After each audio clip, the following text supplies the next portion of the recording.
tvOS 12 Beta 2 released to developers earlier this week, including arguably the Apple TV's most anticipated addition, Dolby Atmos support. And we got to take it for a spin. Atmos is a big deal. It's Dolby's latest standard for cinematic audio, adding height to a traditional surround setup for atmospheric 3D sound.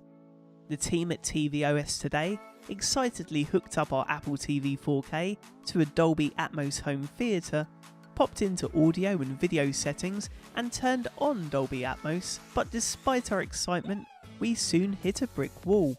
You see, we searched and searched through iTunes movie content, looking for the coveted Dolby Atmos logo, to no avail. But with all beta software, patience and determination can sometimes bring good news. Whilst iTunes movie pages weren't showing that Dolby Atmos logo, some iTunes movies were covertly bitstreaming Dolby Atmos soundtracks. Upon playback of Blade Runner 2049, our home theatre receiver illuminated its Dolby Digital Plus and Atmos logos, and just to double check, we pulled down the info tab during playback, and there it was in all its glory.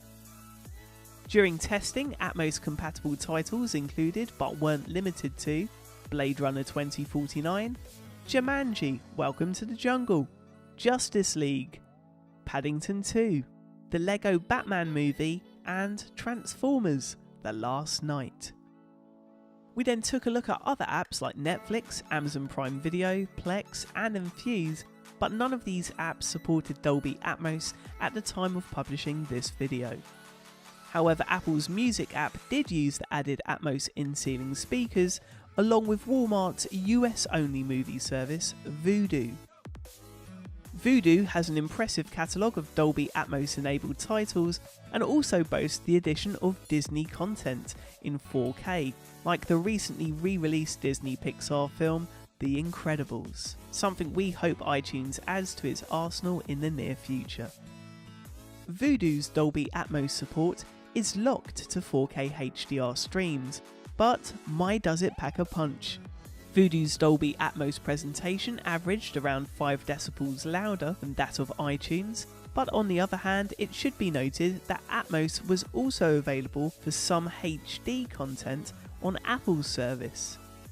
Of course, that could change once tvOS 12 gets a public release in September, and when Dolby Atmos rolls out to Apple TV 4K devices worldwide. Are you excited for Dolby Atmos? Do you have any Atmos questions? Let us know in the comments below. I've been Sig, thanks for watching, and for more Apple TV news, tips and reviews, stay tuned to tvOS Today.